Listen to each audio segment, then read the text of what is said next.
कहती उससे पहले ही एक दूसरा आदमी बोल पड़ता है, या फिर उस पोशाक वाले आदमी को। वो भी किसी को ढूंढते हुए यहाँ से गुजरा था कुछ दिनों पहले। जब पलक उस आदमी के मुंह से ये बात सुनती है तो हैरान रह जाती है। उस आदमी की बात सुनकर पलक मन में सोचने लग जाती है, फिर पोशाक वाला आदमी? आखिर ये बूढ़ा और वो पोशाक वाला आदमी है कौन, जो पहले ही उस रास्ते से गुजर चुके हैं जहां से इस वक्त मैं गुजर रही हूँ।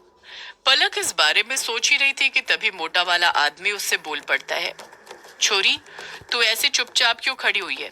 बोलती क्यों नहीं? तू उस पोशाक वाले आदमी को ही ढूंढ रही है ना?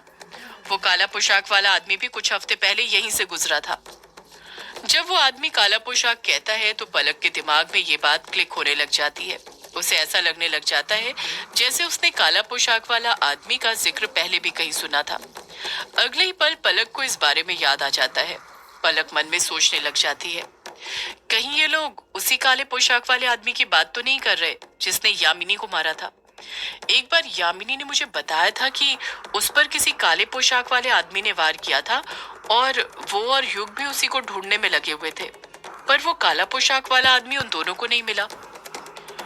पलक अगले ही पल हड़बड़ाहट के साथ बोल पड़ती है, हाँ, मैं जानना चाहती हूँ उस काला पोशाक वाले आदमी के बारे में। बताओ मुझे, वो कहाँ पर है, किस तरफ गया है वो और क्यों?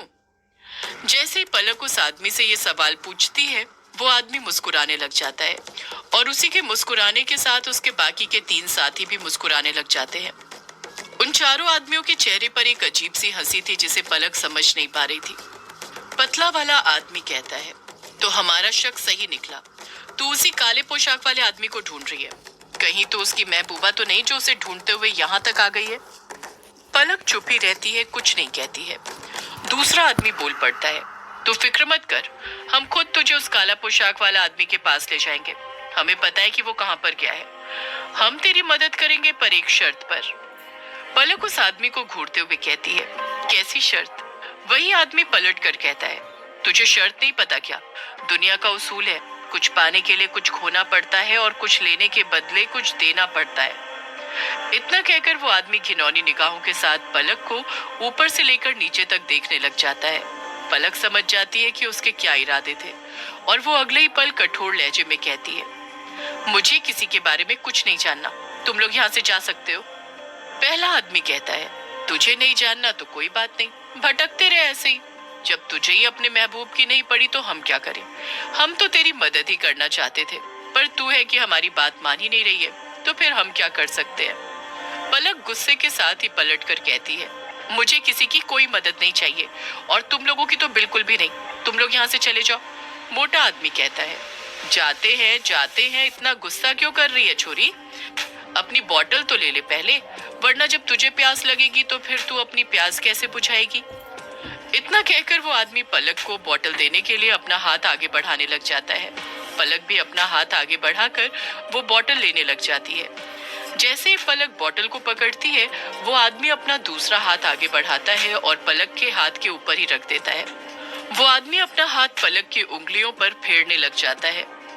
पलक कुछ कहती उससे पहले ही वो आदमी बोल पड़ता है, एक प्यास तो बुझा दी तूने, दूसरी प्यास कौन बुझाएगा? पलक कुछ डरते हुए कहती है, कैसी प्यास? वो आदमी मुस्कुराते हुए कहता है, जिस्म की प्यास। पलक तुरंत बोतल पर से अपने हाथ हटा लेती है और आग बबूला होते हुए गुस्से के साथ कहती है, ये क्या बदतमीजी है? दूसरा आदमी कहता है, ये बदतमीजी थोड़ी है, ये तो सिफारिश है। अगर सीधे सीधे तूने हमारी बात नहीं मानी तो बदतमीजी तो उसके बाद शुरू होगी।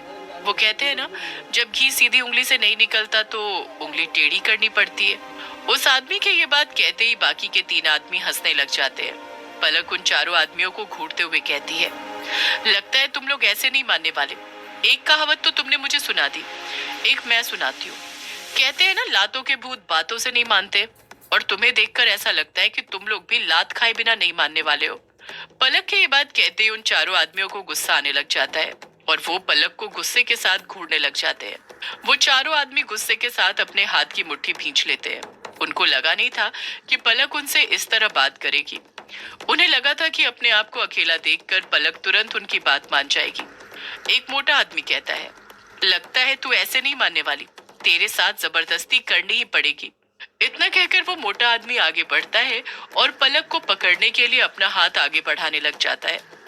जैसे ही वो आदमी अपना हाथ हवा में उठाता है, उसी वक्त पलक उसका हाथ पकड़ती है। अपनी पीठ को उसके सीने से सटाते हुए अपनी टांग सीधी करके उसकी टांग में अड़ाती है और उस मोटे आदमी को धड़ाम से जमीन पर फेंक देती है।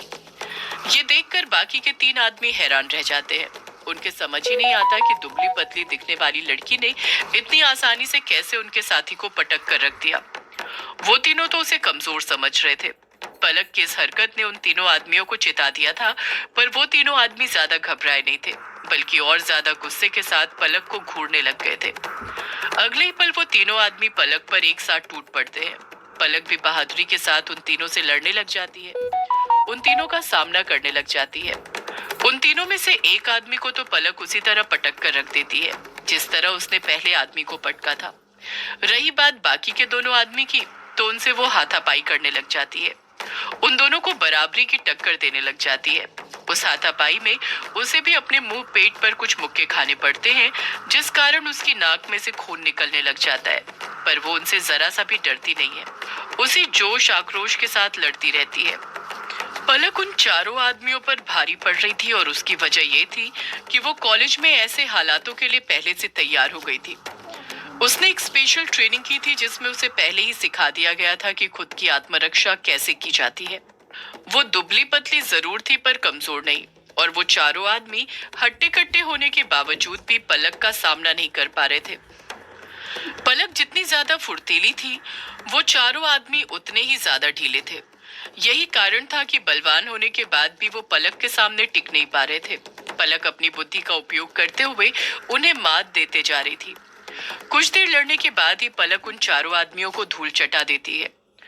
वो चारों आदमी पलक के सामने घुटने टेक देते हैं और धराशायी होते हुए जमीन पर ही लेट जाते हैं। वो जान जाते हैं कि पलक से वो नहीं लड़ सकते। पलक उनसे ज्यादा फुर्तीली और साहसी है। वो चारों आदमी जमीन पर गिरे हुए थे और पलक उनके सामने खड़ी हुई थी। पलक के हाथ पैर भी खून से सन गए थे।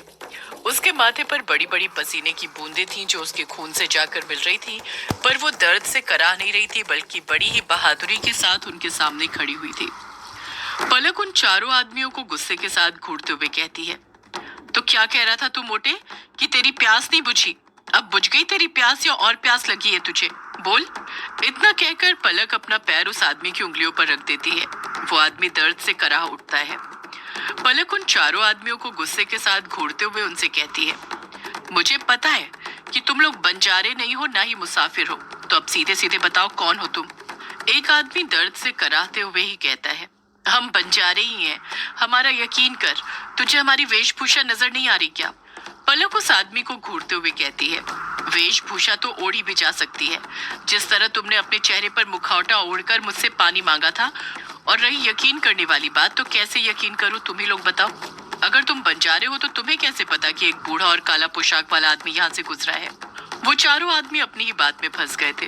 पलक अपनी बात को आगे जारी रखते हुए कहती है, अगर तुम बंजारे होते तो तुम खुद इस जगह पर पहली बार आ रहे होते और तुम्हें नहीं पता होता कि वो बूढ़ा और काला पोशाक वाला आदमी यहाँ से गुजरे हैं। तुम्हें ये बात पता है, इसका मतलब ये हुआ कि तुम लोग यहीं कहीं रहते हो। वो चारों आदमी एक दूसरे के चेहरे देखने लग जाते हैं। पलक से कुछ नहीं कहते हैं। पलक फिर उन चारों आदमी से गुस्से के साथ बोल पड़ती है, अब जल्दी से सीधे सीधे बताओ वो काला पोशाक वाला आदमी किस तरफ गया है? एक मोटा आदमी तुरंत बोल पड़ता है, वो दक्षिण की तरफ गया है।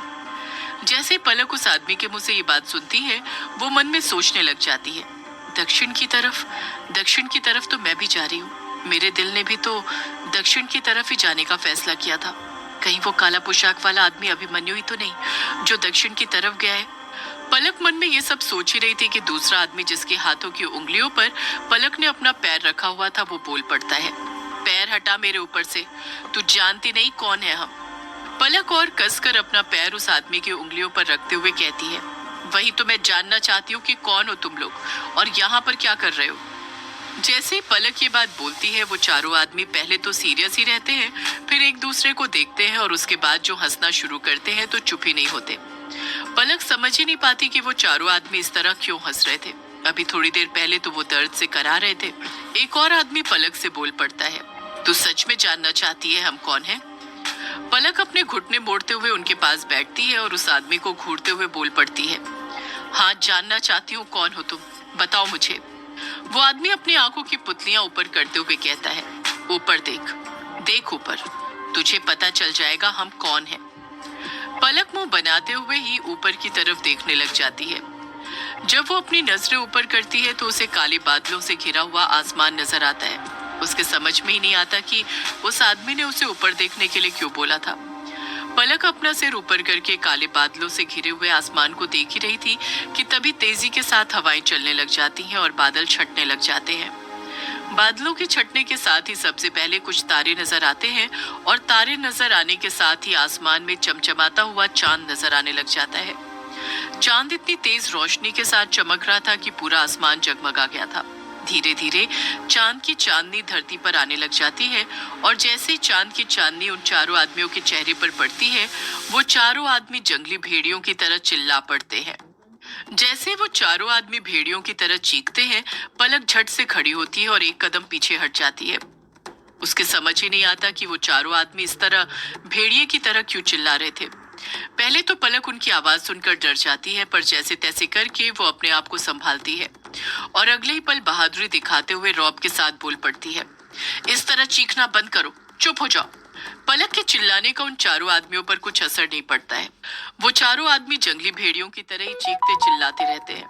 पलक एकटक उन चारों आदमियों को देख ही रही थी कि तभी उन्हें देखते हुए वो कुछ ऐसा देखती है कि उसके पैरों तले जमीन खिसक जाती है। वो डर से घबराने लग जाती है। वो देखती है कि उन चारों आदमियों के सिर पर की चमड़ी अपने आप उतरने लग गई थी, जैसे वो अपनी खाल बदल रहे हो। पलक डर के साथ हकलाते हुए खुद से बड़बड़ा पड़ती है, ये क्या हो रहा है इन्हें, इनकी ये चमड़ी। इतना कहकर पलक खुद चुप हो जाती है। पहले उन चारों आदमियों के सिर पर की चमड़ी उतरती है और उसके बाद उनके कपड़े फटने के साथ ही उनके शरीर पर की चमड़ी भी फटने लग जाती है। उनका चेहरा बदलने लग जाता है। किसी जानवर के चेहरे की तरह उनके पैरों पर ढेर सारे बड़े बड़े लंबे मटमैले बाल आने लग जाते हैं। पैरों की उंगलियां मुड़ने लग जाती हैं। लंबे लंबे पैने नुकीले नाखून बाहर निकल आते हैं और देखते ही देखते उन चारों आदमियों की सूरत जानवर की सूरत में बदल जाती है। वो आदमी जितने खूंखार दरिंदे पहले नजर नहीं आ रहे थे, अब उससे ज्यादा नजर आने लग गए थे। पलक उन चारों आदमियों को देखते हुए घबराहट के साथ खुद से बड़बड़ाते हुए कहती है, नर भेड़िए, ये तो नर भेड़िए हैं। सदियों से है पुराना